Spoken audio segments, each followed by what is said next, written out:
وبوجہ الکریم وسلطانہ القدیم من الشیطان الرجیم بسم اللہ الرحمن الرحیم وَيَسْأَلُونَكَ مَاذَا يُنْفِقُونَ قُلِ الْعَفْوَ كَذَلِكَ يُبَيِّنُ اللَّهُ لَكُمُ الْآيَاتِ لَعَلَّكُمْ تَتَفَكَّرُونَ فِي الدُّنْيَا وَالْآخِرَةِ وَيَسْأَلُونَكَ عَنِ الْيَتَامَى قُلْ إِصْلَاحٌ لَهُمْ خَيْرٌ وَإِن تُخَالِطُوهُمْ فَإِخْوَانُكُمْ وَاللَّهُ يَعْلَمُ الْمُفْسِدَ مِنَ الْمُصْلِحِ وَلَوْ شَاءَ اللَّهُ لَأَعْنَتَكُمْ إِنَّ اللَّهَ عَزِيزٌ حَكِيمٌ وَلَا تَنكِحُوا الْمُشْرِكَاتِ حَتَّى يُؤْمِنَ وَلَأَمَةٌ مُؤْمِنَةٌ خَيْرٌ مِّن مُشْرِكٍ وَلَوْ أَعْجَبَتْكُمْ وَلَا تُنكِحُوا الْمُشْرِكِينَ حَتَّى يُؤْمِنُوا وَلَعَبْدٌ مُؤْمِنٌ خَيْرٌ مِّن مُشْرِكٍ وَلَوْ أَعْجَبَكُمْ أُولَٰئِكَ يَدْعُونَ إِلَى النَّارِ وَاللَّهُ يَدْعُو إِلَى الْجَنَّةِ وَالْمَغْفِرَةِ بِإِذْنِهِ وَيُبَيِّنُ آيَاتِهِ لِلنَّاسِ لَعَلَّهُمْ يَتَذَكَّرُونَ صدق اللہ العظیم وصدق رسولہ النبی الکریم ونحن علی ذلک لمن الشاہدین والشاکرین والحمد للہ رب العالمین۔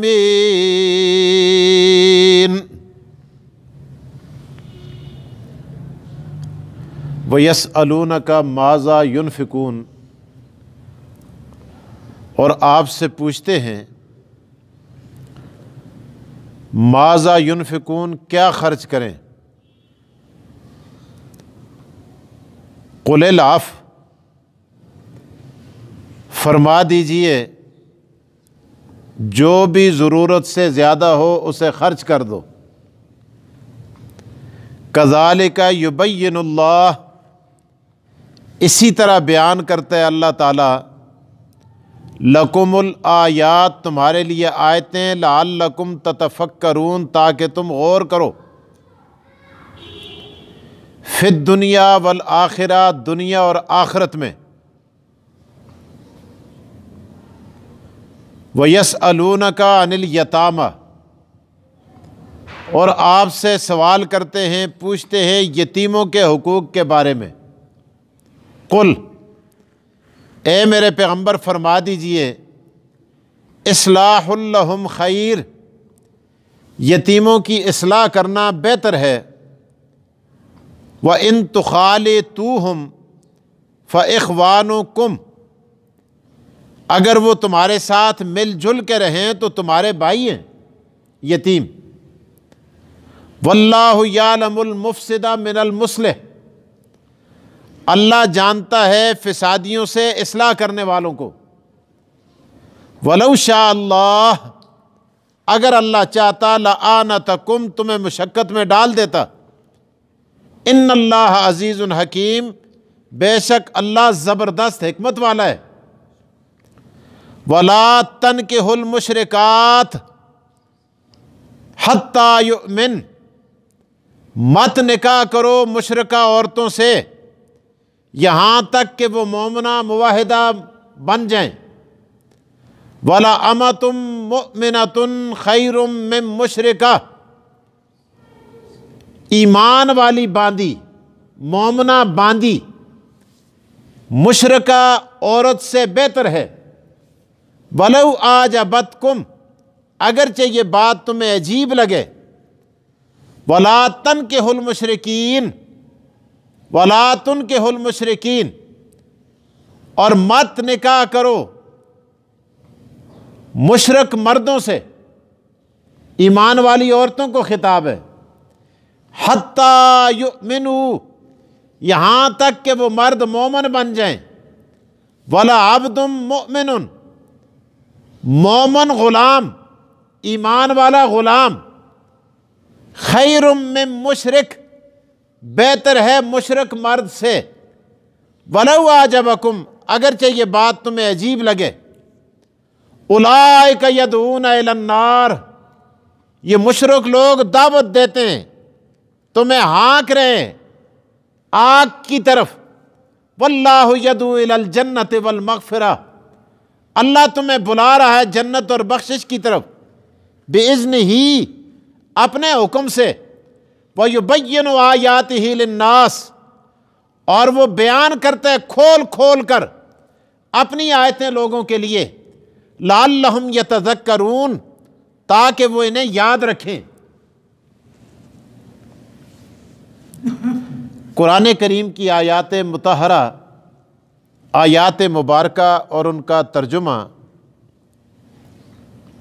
آپ حضرات کے گوش گزار کیا۔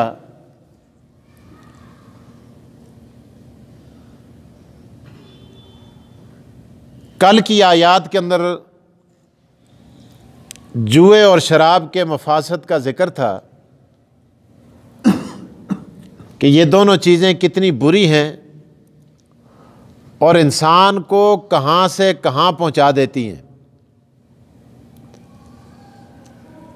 اور اللہ نے یہ بھی تذکرہ کیا کہ بظاہر تمہیں ان کے لطف کو دیکھ کر، منافع کو دیکھ کر، ایک آدمی جوا کھیلتا ہے تو بغیر مشقت کے چند منٹوں میں کروڑوں کما لیتا ہے، منافع ہے کہ نہیں ہے؟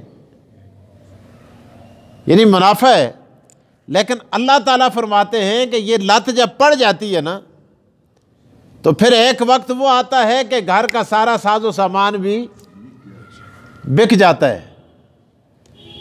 واتن قبرہ دی مٹی قبرہ ہی تے لگ دی ہے، کھوہ دی نا، کھوہ دی مٹی پھر کھوہ بھی نہیں جلدی، اے لوگ غلط مثال دینن، ارے کھوہ دی مٹی کھوہ بھی جلدی ہے، کھوہ بھی نہیں جلدی، قبرہ دی مٹی قبرہ ہی تے لگ دی ہے، قبرہ دی مٹی دی ایک چونڈی بھی انہاں پر نہیں ہوندی، جیاں تو کھنی ہے نا تو موڑ کے پھر قبرہ ہی پہ لگ دی ہے۔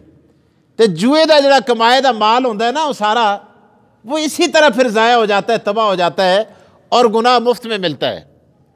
قرآن کریم دوسری جگہ اس کا تذکرہ کرتے ہوئے کہتا ہے کہ اس جوئے کے ساتھ دشمنیاں پیدا ہوتی ہیں، عداوتیں پیدا ہوتی ہیں، رنجشیں پیدا ہوتی ہیں، محبتوں کا خاتمہ ہو جاتا ہے، انسان ذلیل اور رسوا ہو جاتا ہے۔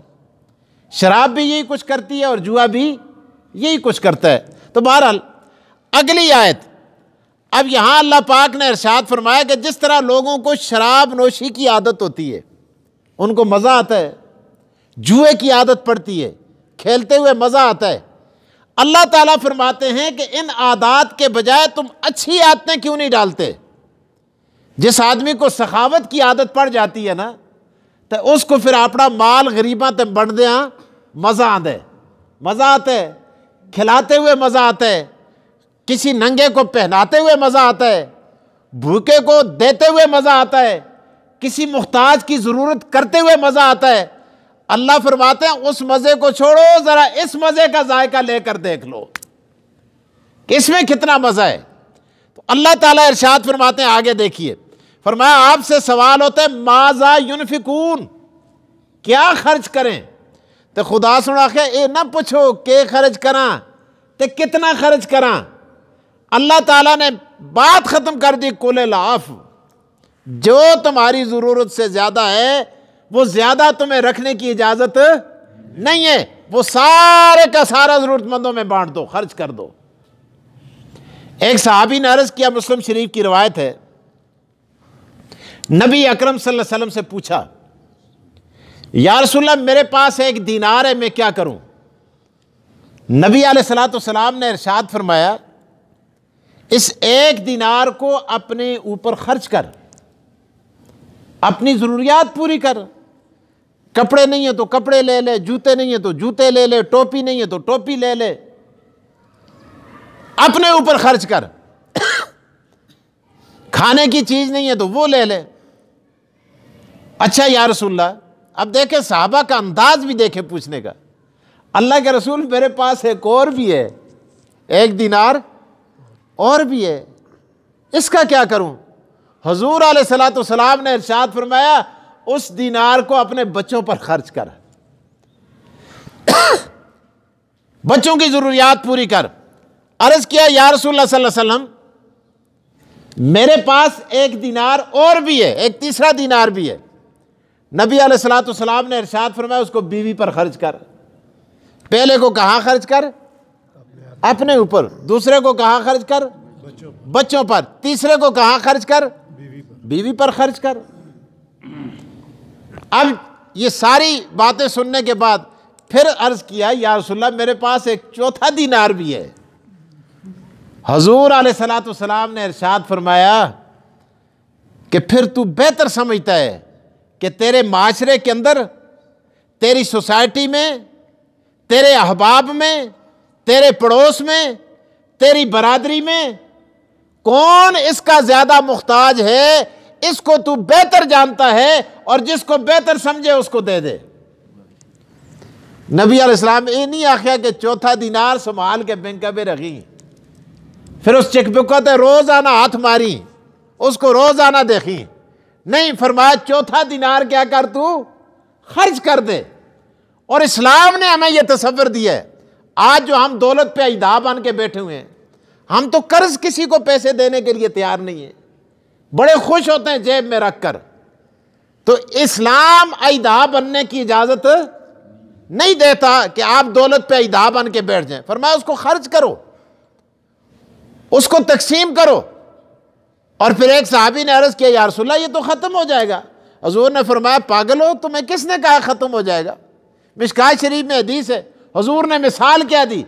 فرمایا کنویں کے اندر جب پانی ہوتا ہے نا، ایک آدمی کنویں کے پانی کسی کو بھرنے نہ دے تو جتنا پانی ہے اتنا ہی ٹکیا رہسی نا۔ حضور علیہ الصلوۃ والسلام کے فرمانات پہ قربان جاؤں، آپ نے کس انداز کے ساتھ سمجھایا یا رسول اللہ واقعی وہی جو پانی ہے وہی رہے گا۔ تو فرمایا نکالو گے تو کیا ہوگا؟ اللہ کے رسول نے فرمایا نکالو گے اور پانی آئے گا، پھر نکالو گے اور آئے گا، پھر نکالو گے اور آئے گا۔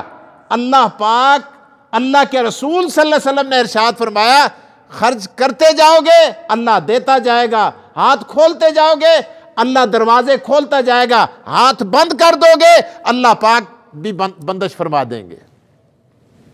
تو اس لیے قرآن کریم کی اس آیت کے اندر، بہرحال تفصیلات کے اندر نہیں جانا چاہتا، اللہ تبارک و تعالیٰ نے بھی ارشاد فرمایا قل العفو، جو زیادہ ہے ضرورت سے اس کو کیا کر دو؟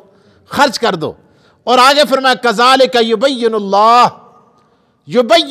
لکم الآیات لعلکم تتفکرون۔ اللہ تعالیٰ ارشاد فرماتے ہیں میں کس طرح کھول کھول کے بیان کرتا ہوں تمہارے لیے تاکہ تم غور و خوض کرو، غور و فکر کرو۔ کل آپ دیکھیں مری کے اندر کتنا بڑا سانحہ ہوا ہے اور کتنے افسوسناک اموات وہاں پہ ہوئی، لیکن کوئی پوچھے ہمارے معاشرے میں ان لوگوں سے کہ بھائی کیا ہمارے معاشرے میں وہ غریب نہیں ہیں؟ ایسے لوگ نہیں تھے کہ جن کے پاس جلانے کو ایندھن نہیں تھا، پکانے کے لیے بالن نہیں تھا، بالن تھا تو آٹا نہیں تھا، آٹا تھا تو سالن نہیں تھا، سالن تھا تو کپڑے نہیں تھے، کپڑے تھے تو فیس نہیں تھی، فیس تھی تو مقروض تھے۔ کیا معاشرے کے اندر ایسے آدمی نہیں تھے کہ مری کے ہوٹلوں میں جا کر وہاں لاکھوں روپے اڑانا، لاکھوں روپے اسراف کرنا؟ یہ ساری چیزیں اسلام ان کی اجازت نہیں دیتا کہ بھائی اپنی حد کے اندر رہ کر اگر تمہارے پاس زیادہ ہے تو تم اس اپنی پیاس بجھاؤ، اس ذائقے کو لے کے دیکھو کہ غرباء کو کھلانے میں، ان کو پلانے میں، ان کو پہنانے میں، ان کو دینے میں، معاشرے کی دکھی انسانیت کے درد ختم کرنے میں کیسا ذائقہ اور کیسا چسکا ہے۔ اللہ پاک فرماتے ہیں اس چسکے کو اپنی زبان کے ساتھ لگا کے دیکھو، یہ ایسی مٹھاس ہوگی پھر تمہیں دنیا کی کوئی چیز اس سے زیادہ میٹھی نہیں محسوس ہوگی۔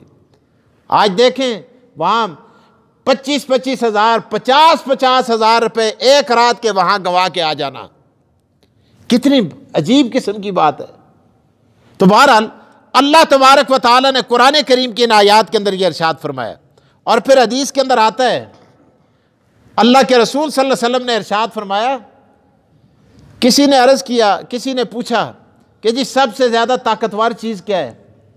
کسی نے کہا جی سب سے زیادہ طاقتور دنیا کے اندر لوہا ہے۔ کسی نے کہا جی لوہا طاقتور نہیں، آگ اس سے زیادہ طاقتور ہے۔ کسی نے کہا جی آگ بھی طاقتور نہیں، پانی اس سے زیادہ طاقتور ہے۔ کسی نے کہا جی پانی بھی طاقتور نہیں، ہوا اس سے زیادہ طاقتور ہے۔ اور ہر ایک نے دلیل دی۔ کسی نے کہا جی لوہا دیکھو طاقتور ہے، اس کے اوپر ریل چلتی ہے، اس کو کچھ نہیں ہوتا، یہ ہوتا ہے وہ ہوتا ہے۔ کسی نے کہا جی آگ اس سے زیادہ طاقتور ہے، لوہے کو آگ میں ڈالو پانی بن جاتا ہے۔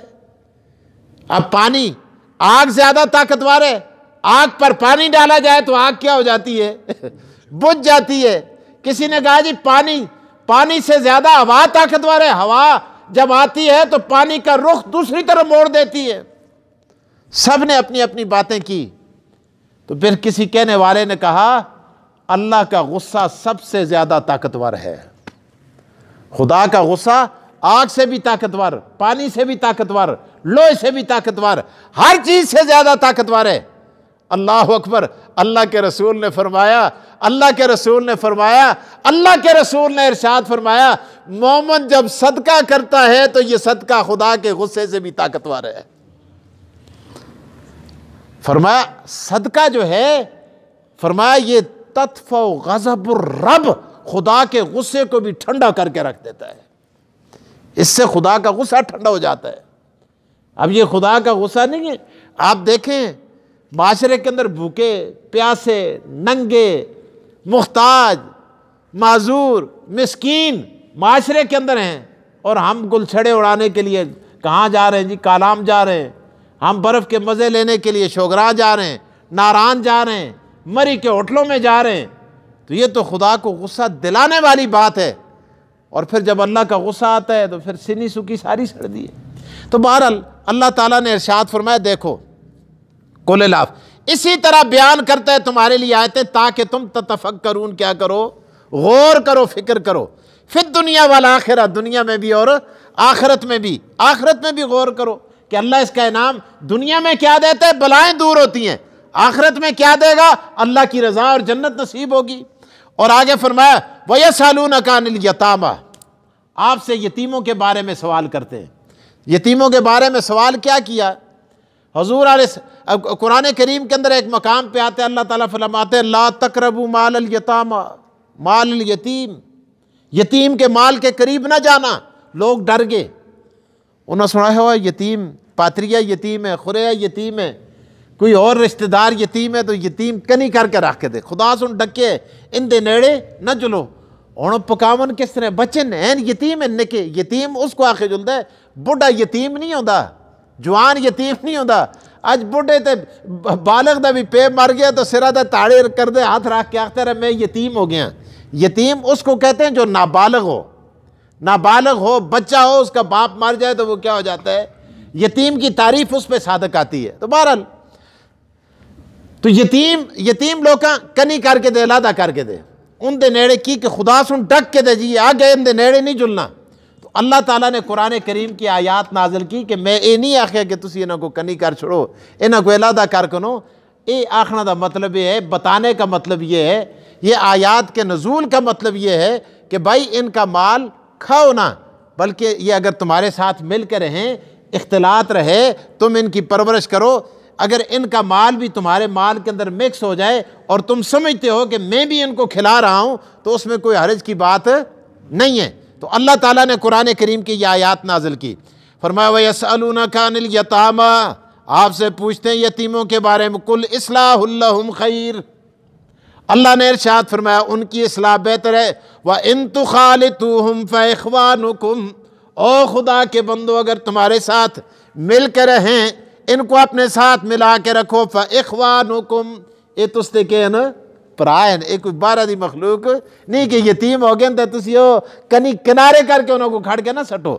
فرمایا فَإِخْوَانُكُمْ، یہ تمہارے بھائی ہیں، وَاللَّهُ يَعْلَمُ الْمُفْسِدَ مِنَ الْمُصْلِحِ، اللہ فرماتے ہیں میں نیتوں کو جانتا ہوں، میں فسادیوں کو بھی جانتا ہوں، یتیموں کا مال کھانے والوں کو بھی جانتا ہوں، من المصلح اصلاح کرنے والوں کو بھی۔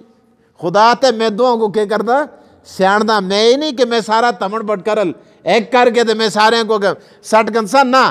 اللہ فرماتے ہیں واللہ یعلم المفسد من المصلح، میں فسادیوں کو بھی جانتا ہوں، اصلاح کرنے والوں کو بھی جانتا ہوں۔ آگے اللہ فرماتے ہیں وَلَوْ شَاءَ اللَّهُ لَأَعْنَتَكُمْ، اگر خدا چاہتا تو تمہیں مشکل میں مبتلا کر دیتا۔